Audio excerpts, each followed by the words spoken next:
नमस्ते भैया बहनों। आज हम कक्षा पंचम का पाठ 10 नारी शक्ति की प्रतीक पढ़ेंगे। जो ये नारी शक्ति की प्रतीक है इस पाठ में बताया गया है वो भगिनी निवेदिता को बताया गया है।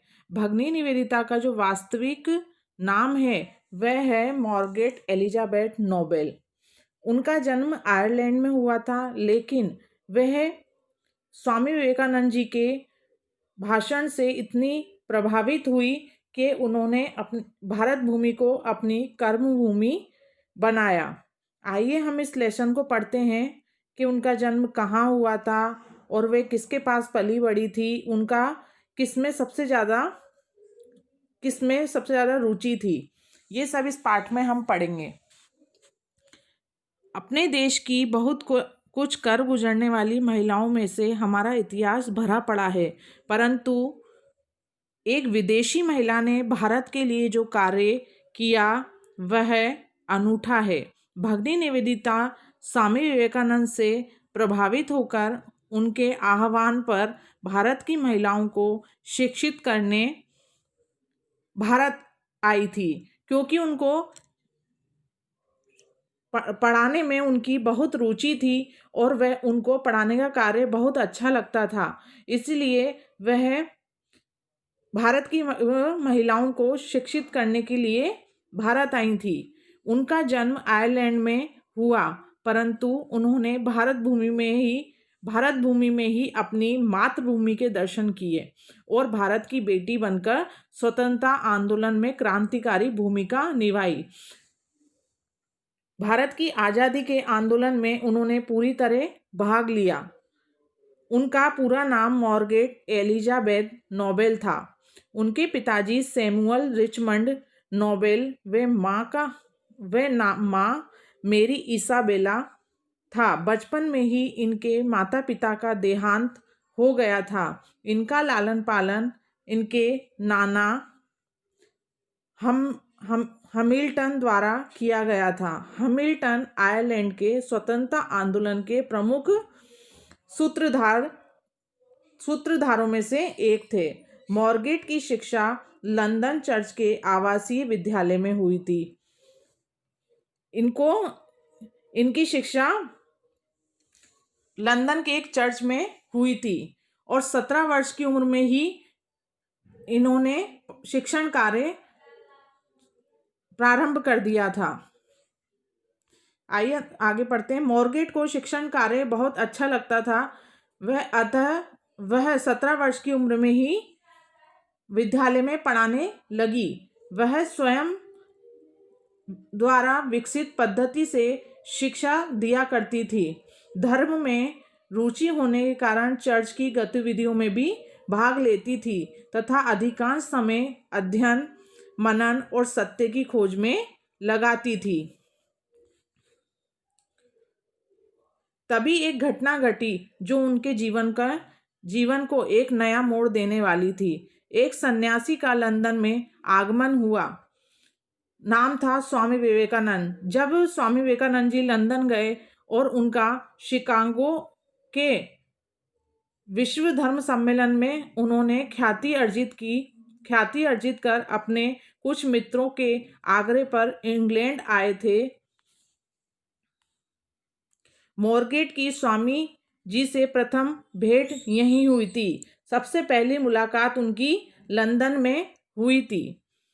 मार्गरेट ने स्वामी जी के प्रवचन सुने, वाद विवाद, तर्क वितर्क किया और अपने आप को पूर्ण संतुष्ट कर लेने के उपरांत ही उन्होंने स्वामी जी को अपना आदर्श चुना और स्वामी जी के आग्रह पर उसने भारत आना तय किया।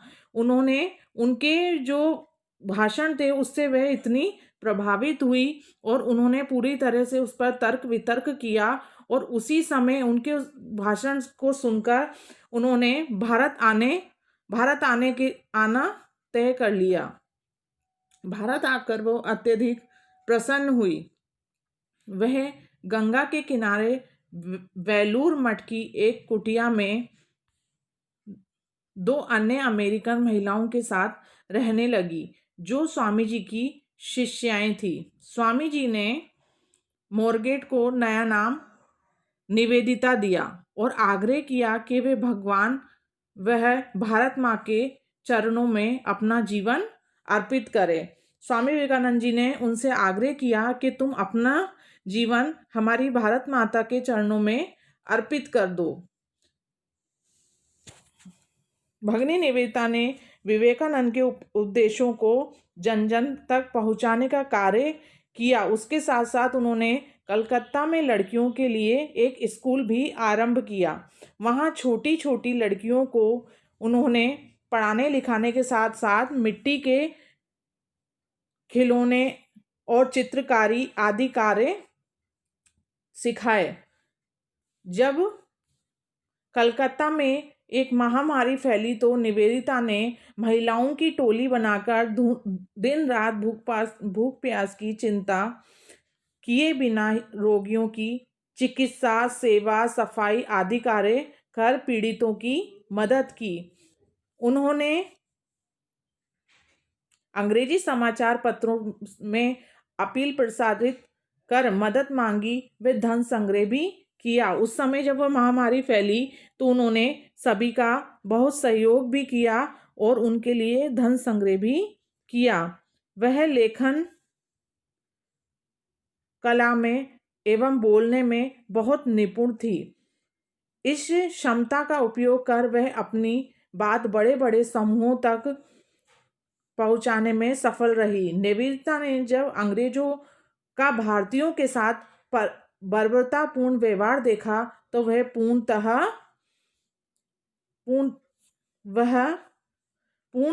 पूर्ण ताकत के साथ भारत की स्वतंत्रता की लड़ाई का समर्थन करने लगी और हमारे देश को आज़ाद कराने के आंदोलन में भी आगे आई। उन्होंने बंगाल विभाजन का विरोध किया। उन्होंने जगदीश चंद्र बोस की उपलब्धियां विश्व पटल पर रखी और महर्षि अरविंद के जेल जाने के बाद उनके कर्मयोगी पत्र के लिए संपादकीय लिखने का कार्य भी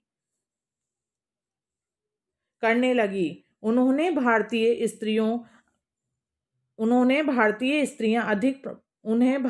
स्त्रियां अधिक प्रभावित करती थी। उन्हें लज्जा, विनम्रता, स्वाभिमान, सेवा भाव, निष्ठा भाव, ममत्व आदि की प्रतिमूर्ति दिखाई देती थी। वह समय समय पर महिलाओं को लक्ष्मीबाई, अहिल्याबाई के वीरतापूर्ण कार्यों को भी याद दिलाती थी। जब वह महिलाओं को शिक्षण कार्य के लिए महिलाओं के साथ रहती थी तब वह उनको अहिल्याबाई और लक्ष्मीबाई की वीरतापूर्ण कहानियां भी सुनाती थी। उनकी दृष्टि जाति, प्रांत व भाषा आदि से ऊपर थी। भगिनी निवेदिता ने भारत को अपनाने के बाद कभी भी अनुभव नहीं होने दिया कि वह एक विदेशी हैं। उन्होंने भारत के लिए जो किया उसे कोई अन्य नहीं कर सकता। वह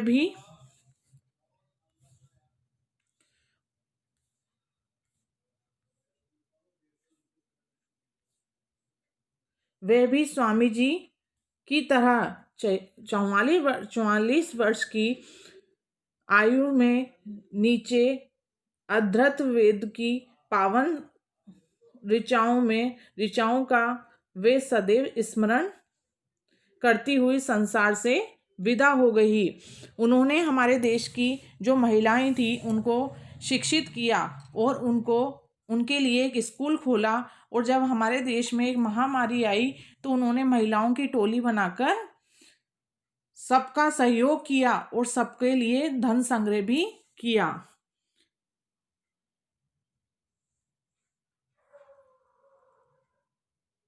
आइए मैं आपको शब्दार्थ बताती हूँ। विदेशी यानी दूसरे देश का, आह्वान यानी पुकार बुलावा, मातृभूमि यानी जन्मभूमि, पद्धति यानी तरीका, प्रवचन यानी उपदेश देना, तर्क वितर्क यानी वाद विवाद, बर्बरता यानी क्रूरता, संपादक यानी संपादक का लिखा अग्रलेख, भगनी यानी बहन। पहला है मॉर्गेट का पूरा नाम क्या था? मॉर्गेट का नाम मॉर्गेट एलिजाबेथ नोबेल था। मॉर्गेट को नया नाम निवेदिता किसने दिया था? तो मोरगेट को नया नाम निवेदिता स्वामी विवेकानंद जी ने दिया था। भगिनी निवेदिता किस देश से भारत आई थी? भगिनी निवेदिता लंदन से भारत आई थी। रिक्त स्थान भरते हैं। भगिनी निवेदिता का जन्म आयरलैंड में हुआ था, परंतु उन्होंने भारत भूमि में अपनी मातृभूमि के दर्शन किए। बचपन में ही इनके माता पिता का देहांत हो गया था। मोरगेट को शिक्षण का कार्य अच्छा लगता था। आइए आबा सादा पढ़ते हैं। 17 वर्ष की उम्र में ही भगिनी निवेदिता ने कार्य प्रारंभ कर दिया था। समाज सेवा का करना, पढ़ाने का काम करना या आंदोलन करना। तो इसमें आएगा ग, पढ़ाने का काम करना। स्वामी विवेकानंद ने ख्याति अर्जित की भारतीय सम्मेलन में, विदेशी सम्मेलन में, शिकागो के विश्व धर्म सम्मेलन में, राष्ट्रीय सम्मेलन। तो इसमें आएगा ग, शिकागो के विश्व धर्म सम्मेलन में।